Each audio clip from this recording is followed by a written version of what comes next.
안녕하세요. 차별화된 변호사 성정모입니다. 오늘은 이제 제가 몇 번에 걸쳐서 정보공개 청구 사건에 대해서 다뤄봤는데요. 주로 정보공개 청구 사건에서 이제 문제가 되는 게 대부분 형사사건입니다. 형사사건은 당연히 내가 피의자 입장에서는 나를 처벌하느냐 안 하느냐 이게 문제가 되는 거고요. 고소인 입장에서는 당연히 누군가 피의자를 처벌하고 싶은데 처벌이 안 되는 이유가 뭔지 굉장히 궁금하기 때문에 이런 사건은 피의자뿐만 아니라 고소인에 대한 어떤 이익, 어떤 정보 공개를 통해서 얻는 이익이 굉장히 크다 보니까 사건도 굉장히 많고 그거를 다투는 경우도 굉장히 많아서 지금도 판례가 계속 많이 쌓이고 있는 거기 때문에 제가 이제 최근에 나온 판례가 있어서 좀 소개시켜 드리고 싶어서 또 하나 콘텐츠를 마련하게 됐는데요. 이제 원고가 2022년 중에 운전 중에 시비가 붙었어요. 그러면 보통은 당사자 사이에 원만한 해결이 될 것 같지 않다라고 하면 제일 먼저 경찰을 부르겠죠.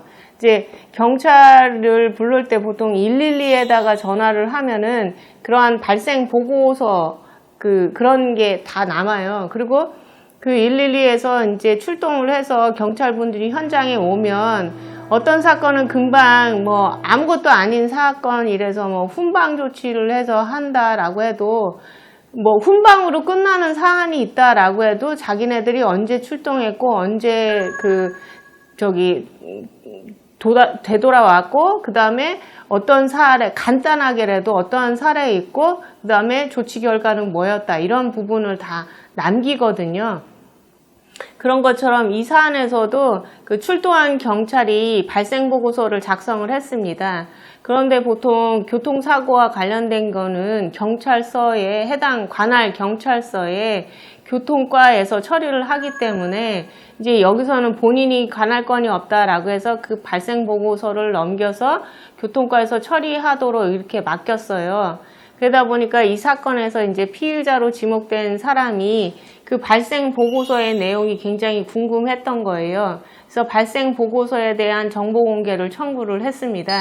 그러니까는 이 피의자의 진술 부분만 보여주고 나머지 부분은 다 비공개를 해서 정보 공개를 일부만 공개를 했어요. 그러니까는 이 사람이 자신의 진술한 부분만 나온 상황에서는 중요한 게 아니잖아요. 본인이 궁금한 건 이 사람이 출동한 경찰이 뭐라고 적시했기 때문에 내게 사건화가 되고 나한테 이렇게 불리한 방향으로 가느냐 이런 게 굉장히 궁금했는데 자기 진술만 있다 보니까 나머지 내용을 알 수가 없으니 이거 좀 나의 어떠한 방어권에 있어서 불리하다라고 주장을 했죠.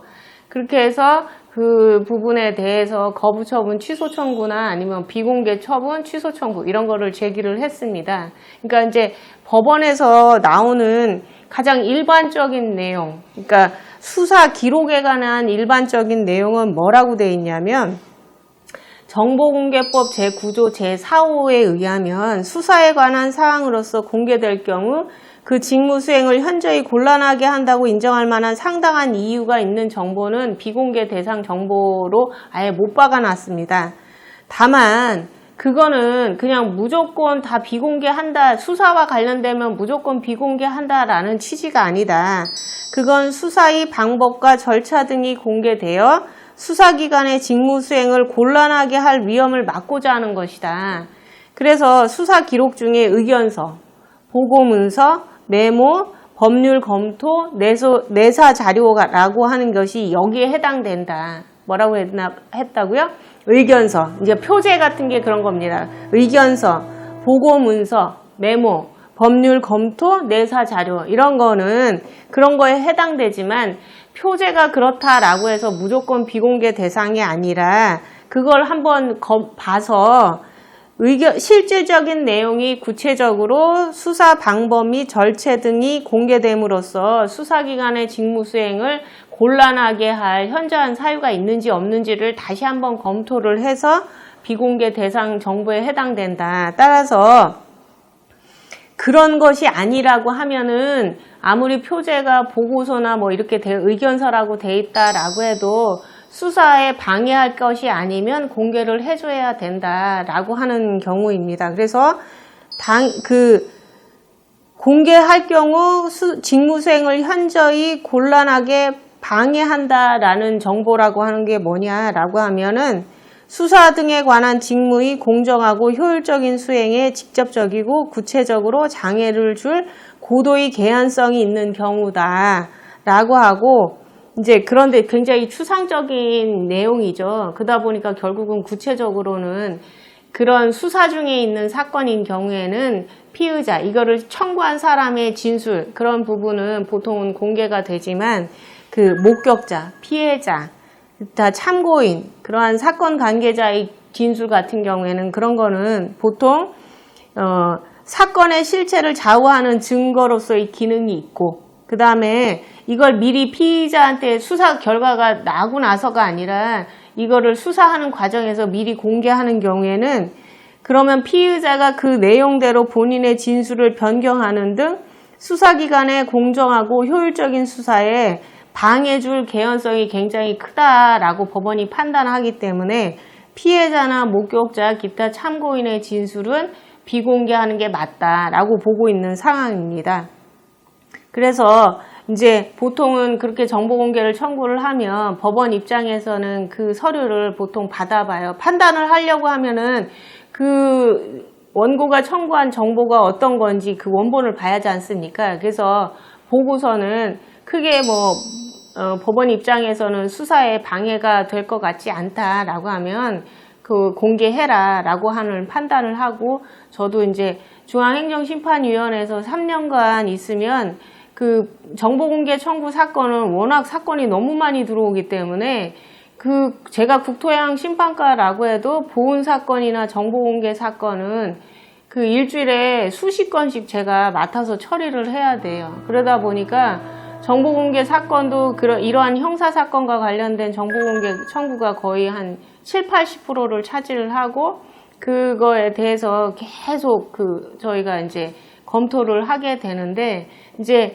아까도 말씀드렸듯이 그러면서 이제 저희가 피청구인한테 이제 우리만 볼 테니 그 정보가 어떻게 된 정보인지 보내달라라고 하면 저희가 그 정보를 봐요. 그러면 정보에 따라서는 피청구인이 그 정보 공개를 거부한 것이 맞다라고 볼 만한 사정이 충분히 있는 경우에는 비공개 처분, 우리가 이제 그래서 이제 재결서에 그렇게 나오는 거죠. 위원회에서 직권으로 판단하건대 이 정보에는 어떤 내용이 있고 그런 내용은 비공개 정보에 해당된다. 그래서 피청구인의 정보 공개 거부나 아니면 비공개가 맞다라고 판단을 하거나 아니면 우리가 봤는데 별 내용도 없는데도 불구하고 그냥 피청구인이 거부를 했다라고 하면 정보 공개하라 라고 이렇게 판단을 하는데 법원도 마찬가지입니다. 그 정보를 보니까 기본적으로 그 원고와 시비를 일으킨 자의 진술을 비공개를 했기 때문에 그건 정당하다. 그래서 그 결론에 있어서 약간 이유가 원심이 부족한 점이 있다라고 한다. 그러니까 피청구인이나 아니면 피고가 부족한 점이 있다라고 해도 결론이 맞다라고 하면 적법하다 이렇게 판단을 한 거거든요. 그래서 이제 수사기관에서의 어떤 발생 보고서나 아니면 그래서 수사기관에서의 어떤 정보공개 청구는 항상 제한이 있습니다. 그러니까 내가 진술한 거, 그다음에 내가 제출한 서류, 그 이해의 서류를 보고 싶지만 그런 서류는 비공개 대상 정보가 되는 경우가 많고 내가 기소가 되면 그때는 피고인의 방어권을 보장하기 위해서 열람복사 신청이 가능하기 때문에 그때는 전체의 정보를 볼 수 있는 경우가 있는 거죠. 예, 그래서 이제 정보공개 사건에 대해서는 굉장히 많은 판례가 누적되어 있는 상황이기 때문에요. 본인이 어떤 사건에 대해서 정보 비공개 처분을 받았다. 그러면 과연 본인이 그런 요구한 정보 자체가 비공개 대상 정보로서 이제 이미 판례상 누적이 되어 있는지 한번 확인을 해 보실 필요가 있을 것 같습니다. 그래서 오늘은 이제 경찰서에서 작성한 발생 보고서가 과연 정보공개 대상이 정보가 되는지 안 되는지에 관한 최근 판례를 보고서는 설명을 드렸습니다. 그래서 자세한 내용과 관련해서는 댓글 달아주시거나 아니면 발을정으로 연락을 주시면 자세히 설명드리도록 하겠습니다. 이상 차별화된 변호사 성정모였습니다. 감사합니다.